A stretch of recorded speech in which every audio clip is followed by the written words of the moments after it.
말씀은 두 군데 봅니다. 로마서 6장 23절과 히브리서 9장 27절 보겠습니다. 로마서 6장 23절 같이 봅니다. 죄의 삭은 사망이요 하나님의 은사는 그리스도 예수 우리 주 안에 있는 영생이니라. 넘어가셔서 히브리서 9장 27절입니다. 같이 읽습니다. 한 번 죽는 것은 사람에게 정해진 것이요 그 후에는 심판이 있으리니. 아멘. 오늘은 죽음 이후에 우리의 영혼과 몸이 그리스도가 다시 오실 때까지 어떤 상태로 있느냐, 특별히 성도들이 죽고 나서 그리스도가 재림하는 우리의 부활 때까지 몸과 영혼이 어떻게 그리스도와의 영광스러운 교제를 변함없는 복과 유익으로 누리게 되느냐 하는 문제를 함께 좀 공부하겠습니다. 신학적으로는 이것을 중간 상태의 종말론 그렇게 부를 수 있습니다. 중간 상태라는 것은 우리가 죽고 그리스도가 다시 오실 때까지의 모든 과정을 중간 상태 그럽니다. 천주교에서는 이 중간 상태를 연옥이라는 장소적인 개념으로 특별화시키지만 우리 개신교에서 말하는 중간 상태는 장소적인 의미가 아니고 시간적인 의미라고 했죠.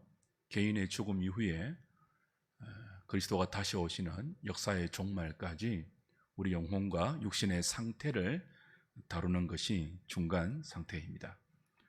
자연스럽게 죽음의 문제를 거론할 것이고요. 죽음 이후에 우리의 영혼이, 신자의 영혼이 또 신자의 몸이 어떤 상태로 있는가 하는 것들을 오늘 좀 확인하려고 합니다. 제가 83문부터 86문까지 준비해 왔는데요. 제가 문제를 읽으면 여러분은 답을 해 주십시오. 제 83문, 모든 사람은 죽습니까? 죽음은 죄의 삭스로 오는 것입니다. 모든 사람이 죄를 지었기에 한 번 죽는 것은 모든 사람에게 정해진 것입니다. 모든 사람은 죽습니까? 라는 물음에 답은 뭐예요? 모든 사람은 죽는다라고 답해요. 왜 죽습니까? 라는 물음에는요, 죄 때문에 죽는다 그렇게 답하죠. 그리고 죽음 이후에는 죄의 영원한 형벌이 기다리고 있다 그렇게 답을 하고 있습니다. 한 번 죽는 것은 죄인에게 정해진 것입니다. 해설 첫 번째 보십시오. 성경이 진술하는 죄의 삭스로 맞이하는 인간의 죽음을 부정하는 사람들이 많습니다. 자유주의자들이 대표적으로 그렇고요. 과학적으로는 진화론자들, 그리고 하나님의 창조를 진화론적인 방식으로 하셨다는 이른바 유신 진화론자들이 다 죄의 삭스로 오는 죽음이라는 형벌을 부정합니다. 그들은 인간의 죽음을 죄로 인해 발생한 부자유스러운 형벌의 결과라고 주장하지 않고요. 아주 자연스러운 생과 사의 한 부분이다. 부자연스러운 게 아니에요. 그들에 의하면 태어나는 것도 자연스럽고 늙는 것도 자연스럽고 죽는 것도 자연스러운 그 진화의 한 부분, 자연스러운 한 부분이다. 그렇게 보지 죄의 결과로 하나님이 내린 형벌이라고 받아들이지 않습니다. 그러나 성경은 우리에게 가르치고요. 또 우리가 실존적으로 경험하는 것도 죽음은 자연스럽지 않아요. 죽음은 정상적인 현상이 아니죠. 죽음이 자연스러운 현상이라면 왜 사람들이 죽음을 두려워하겠습니까? 왜 사람들이 죽음을 할 수 있으면 피해 보려고 하겠습니까? 절대로 죽음은 자유주의자들의 주장처럼, 진화론자들의 주장처럼 자연스럽고 정상적인 현상이 아닙니다. 굉장히 부자연스럽고 굉장히 두렵고 굉장히 비정상적인 현상이죠.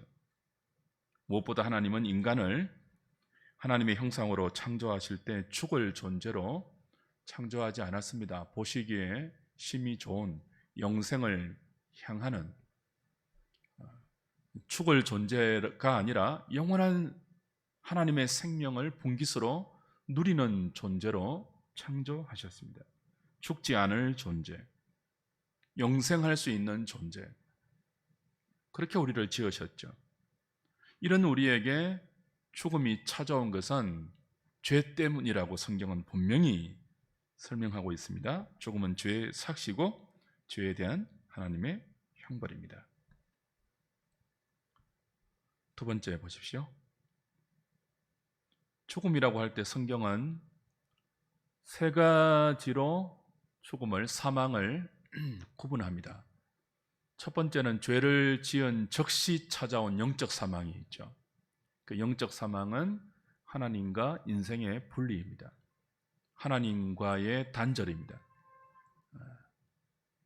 아담과 하와가 선악과 언약이 담긴 명령을 어기고 불순종하고 따먹었을 때, 하나님처럼 되려고 금지 명령을 어겼을 때 즉시 하나님과의 그 생명의 교제가 단절되었죠.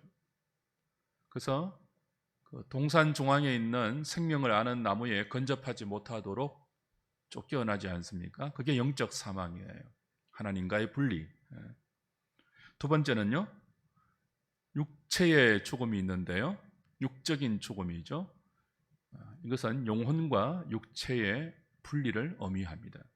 그리고 마지막 영원한 죽음이 있는데요, 하나님의 죄의 삭스로 선언하신, 그리고 말씀하셨던 영원한 하나님의 지옥의 형벌을 당하는 그 영원한 죽음이 세 번째 죽음이죠.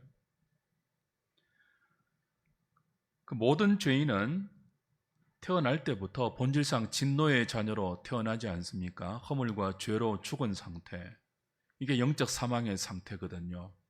하나님과 단절된, 하나님과 분리된, 하나님의 생명의 근원이니까 하나님과 분리되면 그 사망이 당연하죠.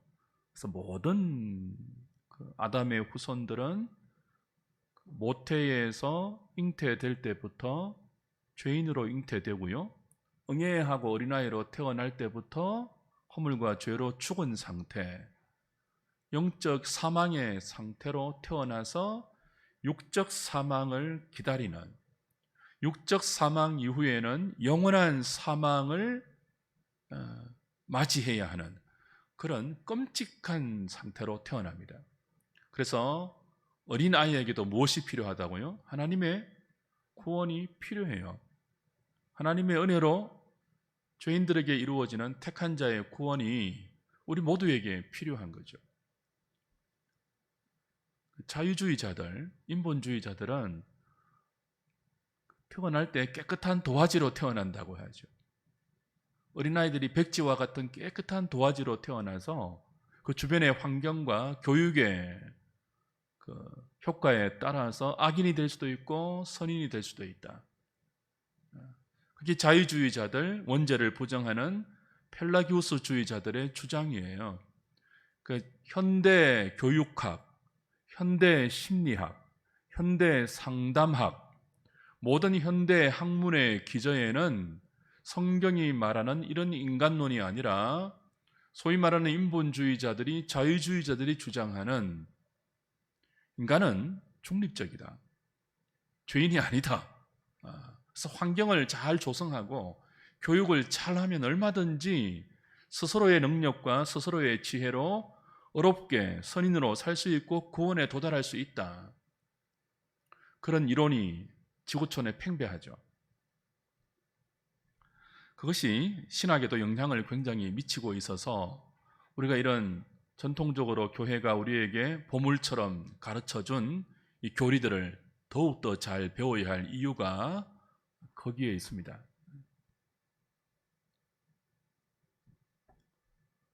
그래서 인간은 죽음을 본성적으로 두려워합니다. 모든 죄인은 영적 사망 상태로 태어나서 죽음을 두려워하면서도 죽음을 숙명처럼 맞이하고요. 그 죽음 이후에는 영원한 지옥의 형벌을 죄의 삭스로 맞이해야 되죠. 성경은 이 죽음을 우리의 마지막 적이다 그렇게 묘사합니다. 그리고 반드시 정복되어야 하는 대상이다 그렇게 말해요. 마귀가 이 죽음이라는 사망의 권세를 무기로 휘두르면서 모든 사람을 불안과 공포와 두려움으로 사로잡아 자신의 종으로 삼고 있죠. 너 죽을래 하면은 얼마나 두려워합니까? 너 죽는다 그러면은, 너 내 말 안 들으면 죽는다 그러면은 다 두려워하잖아요. 권력 있는 자가, 힘 있는 자가, 법을 휘두르는 자가 너 내 말 안 들으면 죽어 하면은 다 공포를 느끼죠. 그래서 죽음은 정복해야 할 최후의 대상입니다. 그리스도가 왜 오셨습니까? 평생을 죽기를 무서워하면서 그 죽음의 종노릇하며 벌벌 떠는 자기 백성들을 이 죽음의 공포에서, 죽음의 두려움에서 해방시키기 위하여 스스로 십자가를 지고 죽음 안으로 들어가서 그 죽음이 그리스도를 어찌하지 못함을 손수 우리에게 보이고, 장사된 지 사흘 만에 무덤을 깨뜨리고 일어나서 죽음을 무력화시켰죠. 그래서 평생 죽음을 두려워하며 사망의 종노릇하는 우리를 해방시키시죠.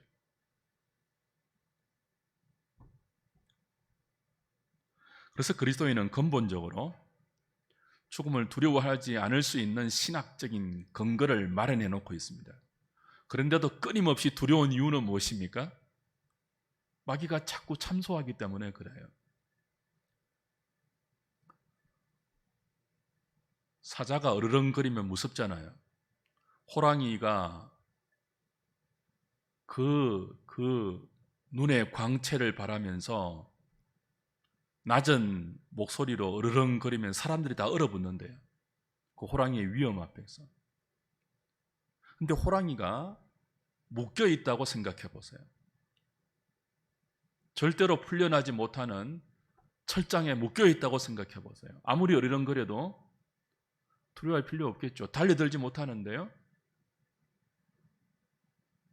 마귀는 죽음의 공포를 가지고 어르렁거리면서 우리를 두렵게 하는 전문가입니다. 근데 그때마다 성도들은 믿음으로 뭐 해야 돼요?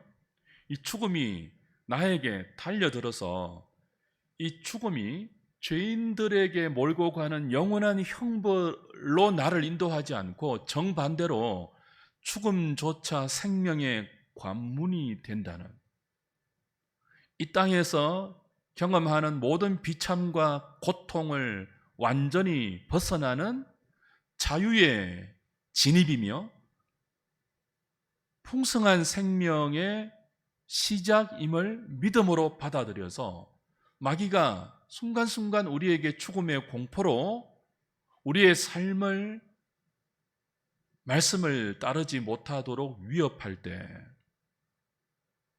믿음으로 대적해야죠. 그런 저와 여러분 될 수 있으면 좋겠습니다. 3번 보십시오. 죄로 인해서 모든 인생이 죽어야 하지 않습니까? 근데 성경을 보면 이 법칙에 예외인 두 사람이 등장하죠. 누굽니까? 에녹과 엘리야입니다. 이들은 죄인인데도 죽음을 보지 않고 하늘로 올라가는 특별한 복을 누렸습니다. 무엇의 예표일까요? 하나님께서 이런 특별한 사건을 허락하셔서 성경에 기록해 주는 것은요, 반드시 예표적인 의미가 있습니다. 에녹이 성천했잖아요. 엘리야도 성천했잖아요. 죽음을 보지 않고 하나님과 동행하다가 성천했잖아요.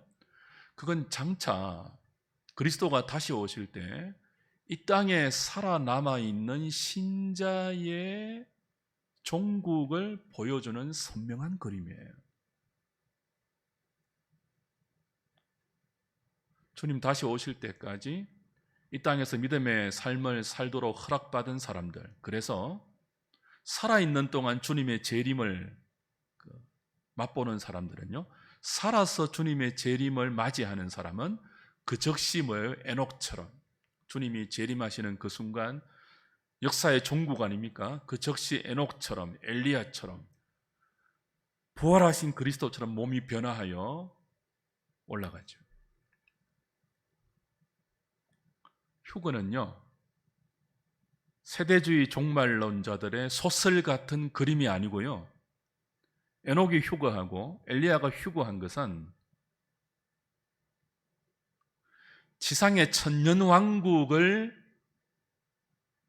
피하기 위한 소설이 아니고요, 주님이 재림하실 때 살아있는 주의 백성들이 주님처럼 변화되어서 영원한 천국의 복락으로 끌려 올라가는 것을 예표하는 그런 예표적인 이미지지, 세대주의자들의 주장 같은 그 소설이 아닙니다. 다음에 또 말씀을 드리고요. 85문 이런 질문이 가능합니다. 죽음이 죄의 삭스로 오는 형벌이지 않습니까?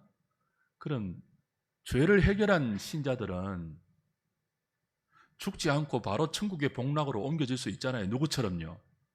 에녹처럼, 엘리야처럼. 그죠? 당연히 이런 질문 나와야 됩니다. 그러니까 캐티키즘은 대요리 문답, 소요리 문답, 요리 문답들은요, 굉장히 논리적이고 문과 답을 계속하면서 그 논리를 자꾸 발전시켜 나가죠. 저 죽음이 죄의 삭시고 모든 죄인은 이 죄의 형벌인 죽음을 피할 수 없다면 예수 그리스도가 우리의 죄를 다 해결해 주지 않았습니까? 우리의 죄가 다 사면을 받고 용서를 받았잖아요. 그런데 왜 우리가 믿는 신자들이 죄의 삭신 죽음을 우리도 맞이해야 하느냐 하는 이런 질문이 85문입니다. 제가 읽겠습니다. 여러분이 답해 주십시오. 제85문, 죽음이 죄의 삭시라면 그리스도 안에서 자신들의 모든 죄를 용서받은 의인들은 왜 죽음에서 구출받지 못합니까? 의인들은 마지막 날에 죽음 자체에서 구출될 것이며 죽을 때에도 사망에 쏘는 것과 저주에서 구출됩니다. 그러므로 그들이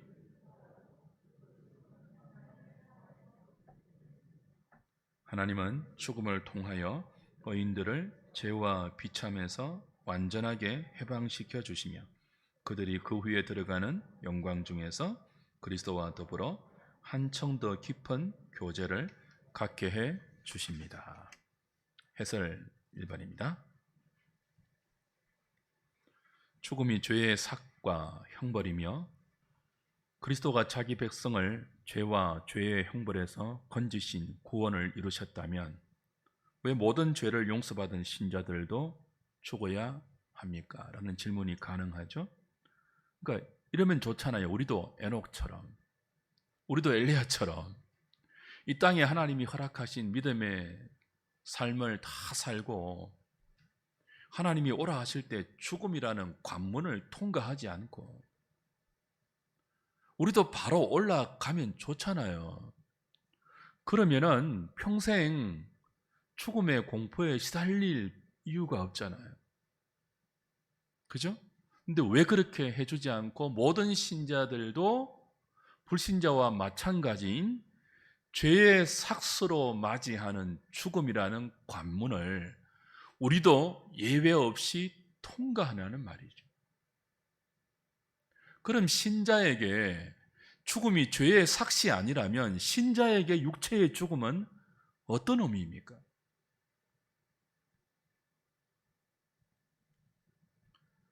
우리가 죽음의 관문을 통하지 않고 바로 영원한 복락으로 왜 옮겨지지 않는가? 여기에 대한 성경에 답이 없습니다. 그래서 저도 모르겠어요.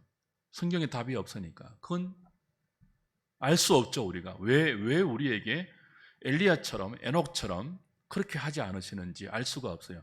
그러나 분명한 것은 신자의 육체적 죽음은 더 이상 형벌이 아니에요. 더 이상 죄의 삭스로 맞이하는 무서운 형벌이 아니에요. 오히려 정반대로 신자의 죽음은 하나님의 사랑에서 기인한 무엇입니까? 영원한 생명의 영광스러운 진입입니다. 사망에 쏘는 것, 사망의 저주, 그런 형벌로 우리는 죽음을 맞이하지 않습니다. 신자의 죽음은 이 땅의 수고를 거쳤다는, 이 땅의 비참과 모든 죄의 정상으로 우리가 맛보았던 고통과 고난, 그 모든 슬픔을 거쳤다는 분명한 마침표 역할을 합니다. 이 최고로 좋은 비유는 역시 군대 비유예요. 남자들이 군대 가서 고생하잖아요. 그 군대의 생활을 한마디로 표현하라면 이 표준어가 아닌데요. 용서하고 들으십시오. 뺑뺑입니다. 아무리 좋은 경험을 군대에서 해도 모든 대한민국 남성들이 군대 생활을 한마디로 표현하라면 고생이에요. 근데 3년간의 복무 기간이 끝나고 바로 집으로 안 보내잖아요. 반드시 전역식을 합니다. 그죠? 제대 신고를 합니다. 그래서 그 고생의 군대 생활이 전역 신고를 통해서 자기의 인생에 의미 있는 한 경점이 됩니다. 그 세레머니 없으면요, 군대가 주는, 그 군대 기간의 고생이 주는 인생의 유익을 자기의 심령에 새기지를 못해요. 저는 동일하다고 생각해요. 비슷하다고 생각해요. 신자가 이 땅에서 모세가 시편 90편에서 표현하듯이 인생이 70이고 강건하면 80인데 근연수의 자랑은 수고와 슬픔뿐이라고 했잖아요. 그 수고와 슬픔뿐인 인생을 믿음으로 잘 살다가 하나님이 부르시면 죽음을 맞이하지 않고 바로 올라가도 참 좋은데, 하나님은 죽음이라는 관문을 마치 군인의 제대 전역식처럼 우리에게 영광스러운 모습으로 허락하십니다. 그래서 그 죽음을 통해서 이 땅의 고생이 의미 있게 하십니다. 그 죽음을 통해서 수고와 슬픔을 거친 믿음의 용사들의 흔적이 아무 의미 없는 몸부림이 아니라 주를 향한 수고의 흔적이 되게 하십니다. 그래서 죽음은 신자에게 영광입니다. 군인들이 제대할 때 뭐라고 한다고요? 남아있는 전우들에게 고생 많이 해라, 나는 간다 그러잖아요. 가족이 기다리고 있고 사랑하는 사람이 기다리고 있는 집으로 간다, 기쁘게 가잖아요. 신자에게 죽음은 제대하는 날입니다.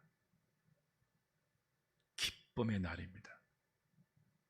남성분들 제대하기 전에 군대에서 달력에 뭐 했습니까? 하루하루 꼽혀했죠. 오늘도 한 달깔이 지났다. 국방부 시간은 돌아간다. 집에 갈 날을 하루하루 표시하고 기다려요. 신자에게 죽음은 뭐예요? 드디어 주님께 간다. 완전히 다르죠. 그래서 우리에게 죽음이라는 관문을 없애지 않고 에녹처럼 엘리야처럼 죽음을 맛보지 않고 바로 하늘로 올리움을 허락하시지 않고 죽음이라는 아주 거룩한 의식을, 신성한 의식을 통과해서 하나님 앞에 오게 하십니다.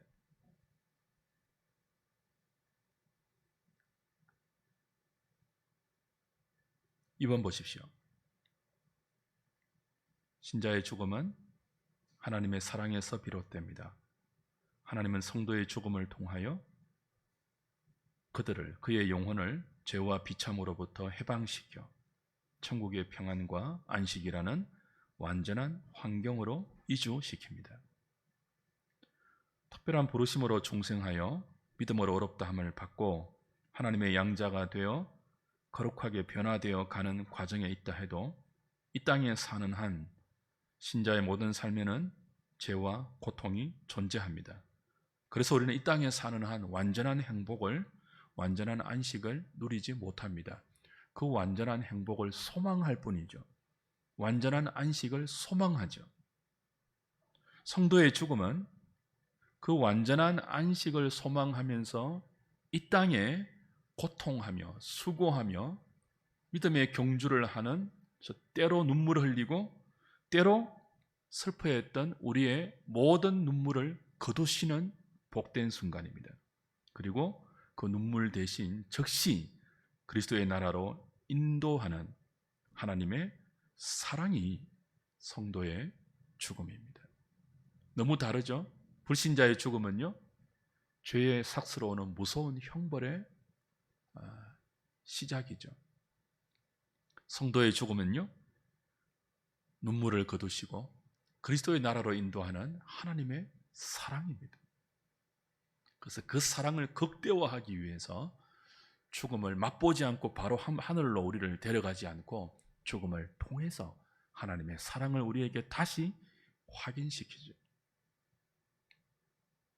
그 사랑으로 성도는 죽음 후에 이 땅에서와 비교할 수 없는 그리스도와의 영광스러운 교제를 누리게 됩니다.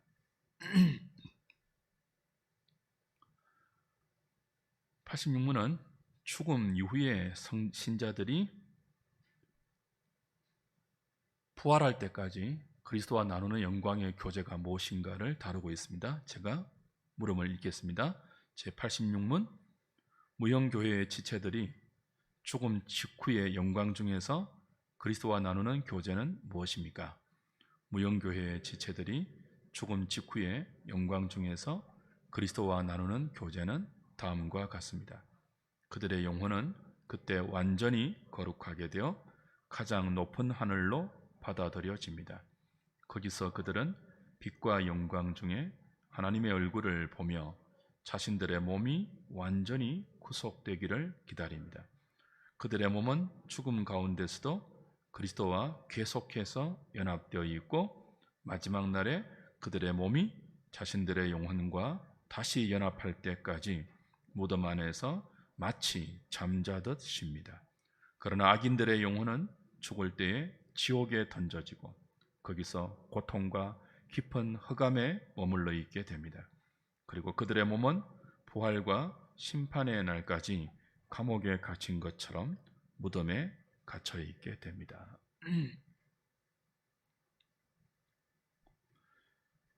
죽음 이후에 성도들이 그리스도 안에서 나누는 교제가 이와 같습니다. 해설 1번입니다. 육체의 사망 이후 성도의 영혼은 즉시 낙원으로 이끌림을 받죠. 그래서 그리스도 안에서 의식과 기억이 범위와 정도에 있어서 완전히 거룩하게 됩니다.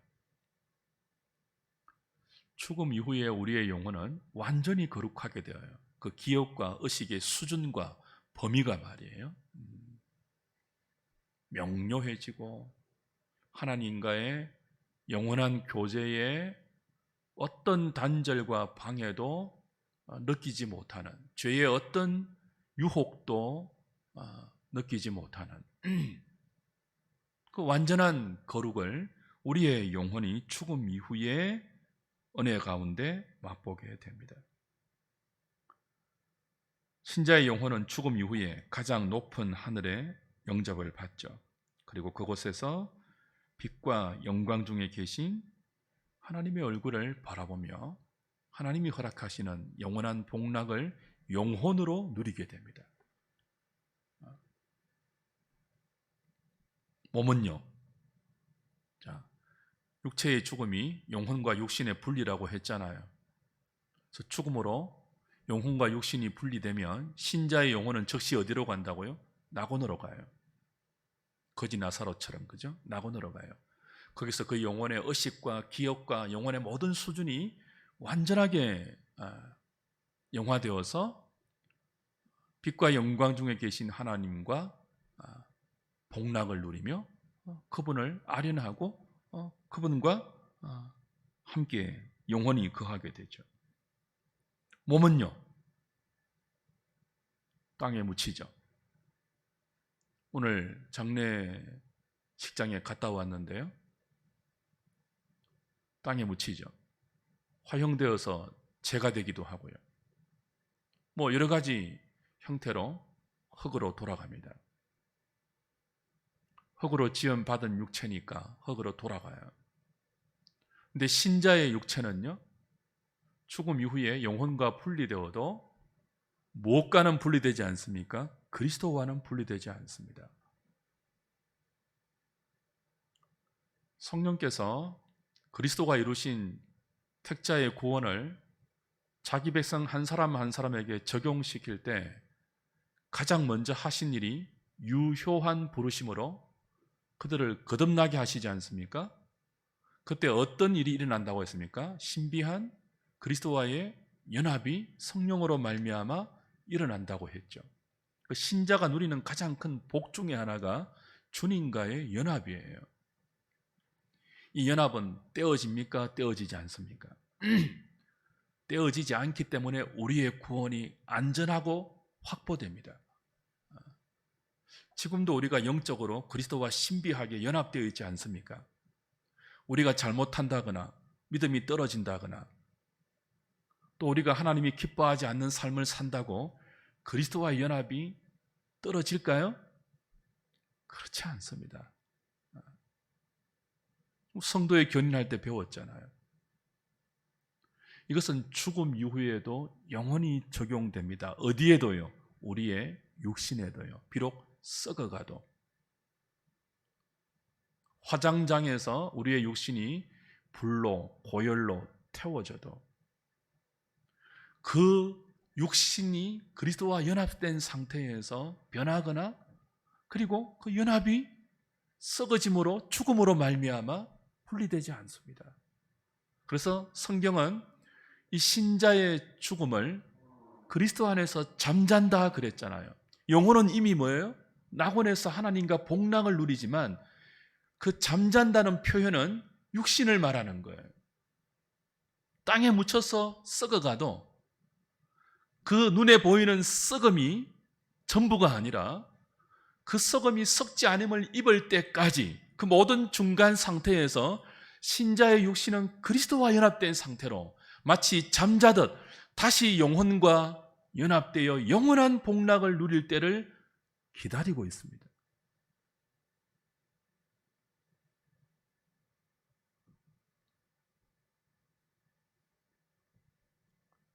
그러므로 우리는 영혼 수면설을 거부합니다. 영혼 수면설이 뭐죠? 죽음 이후에 육신과 분리된 영혼이 의식이 없다는 거예요. 마치 존재하지 않는 것처럼 무의식 상태로 있다가 그리스도가 재림할 때 다시 육체와 결합한다는 거죠. 영혼 수면설. 그러나 영혼은 불멸합니다.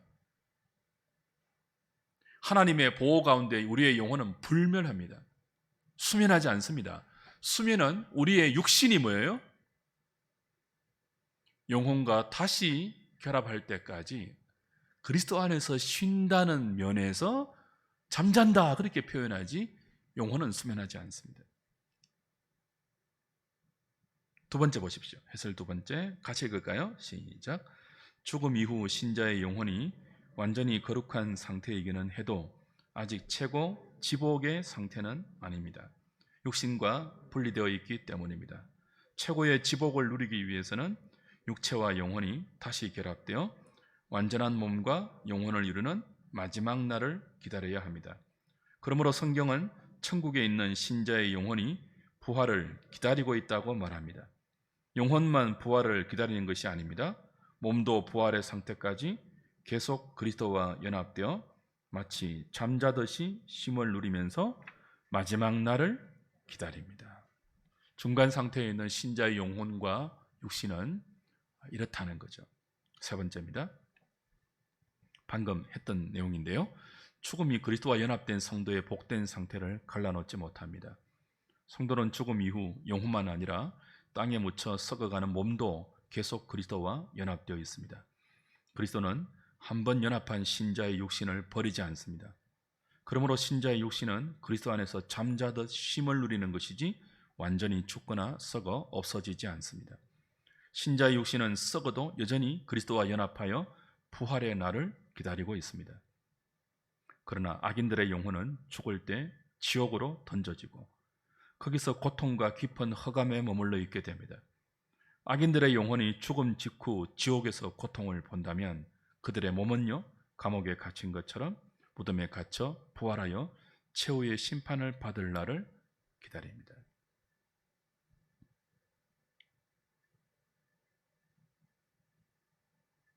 영혼 수면설도 있지만 멸절설도 있습니다. 비성경적인 그 영혼과 육신과 죽음의 이론 가운데 멸절설이 있습니다.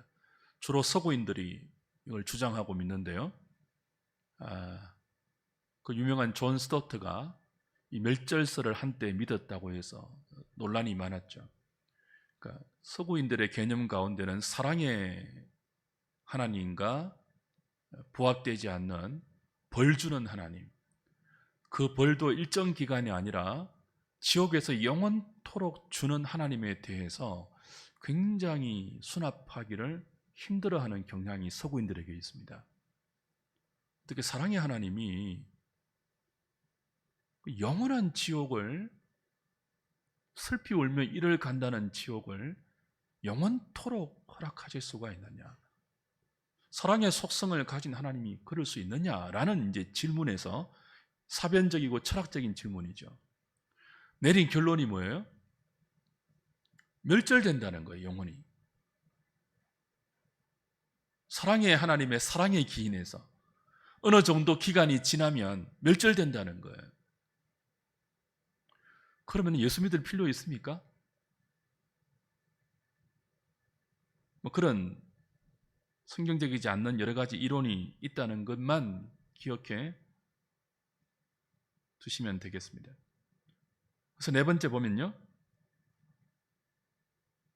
지옥에 하나님이 부재한다고 생각하는 사람들이 있어요. 우리 중에도 간혹 그런 분들 만납니다. 천국은 하나님이 다스리고 지옥은 누가요? 마귀가 다스린다고 생각하는 그런 사람들이 있는데 굉장히 큰 오해입니다. 지옥도 누가 다스립니까? 하나님이 다스리십니다. 지옥은 하나님의 형벌의 장소잖아요. 마귀를 위해서 하나님이 예비해 놓으신 영원한 불못이라고 성경은 묘사하지 않습니까? 그 형벌을 누가 줍니까? 마귀가 주지 않습니다. 마귀는 뭐예요? 형벌 받을 대상이에요. 마귀는 지옥을 다스리지 않습니다. 지옥에 떨어져서 영원토록 고통받아야 할 장 본인이 마귀와 그의 졸개들인 귀신들이에요.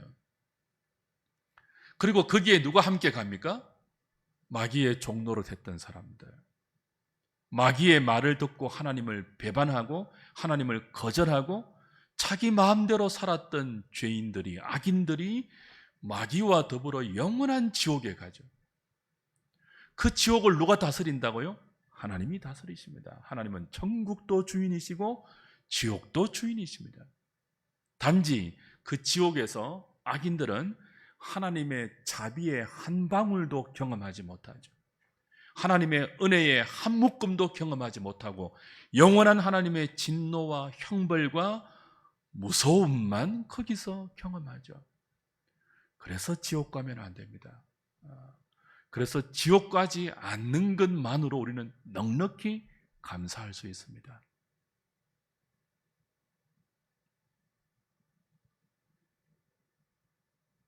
지옥에서 악인들의 영혼은 소멸하신 불이신 하나님의 무서운 심판을 경험하며 슬피 울며 이를 갈게 됩니다. 성경은 지옥을 바깥 어두운 곳, 불못, 슬피 울며 이를 가는 곳, 고독이도 죽지 않는 곳, 감옥 등으로 표현합니다. 지옥은 상징적인 장소가 아니라 뭐예요? 실제입니다. 5번 읽겠습니다. 시작. 회개와 믿음의 기회, 구원의 기회는 오직 이 땅에서 살아있는 동안만 주어집니다. 죽고 나서는 죽은 자를 위한 어떤 기도와 선행과 노력도 쓸모가 없습니다. 그러니 죽은 자를 위한 헛된 제사나 추모, 기도보다 살아있는 자들의 구원을 위하여 기도하고 사랑하고 애써야 합니다. 살아있는 동안 복음을 전해야 합니다. 죽고 나서 아무리 죽은 자를 위해서 예배하면 뭐합니까? 죽고 나서 이미 지옥에 있는 자를 위해서 아무리 기도하고 선행하고 헌금해도 뭐합니까? 근데 천주교는 면벌부를 만들어서 연옥에 있는 혹은 지옥에 있는 선조들을 위해서 이 땅에 있는 후손들이 선행하고 열심히 기도하고 열심히 헌금하면 그들의 벌이 연옥과 지옥에서 많이 상쇄되고 지옥에 있는 영혼은 연옥으로 옮겨가고 연옥에 있는 영혼은 낙원으로 옮겨갈 수 있다고. 뭐를 팔았다고요? 면죄부, 면별부를 팔아서 베드로 성당을 지었죠. 천주교 교리의 타락의 극치가 면별부이고 바로 여기서부터 종교개혁의 씨앗이 시작됩니다.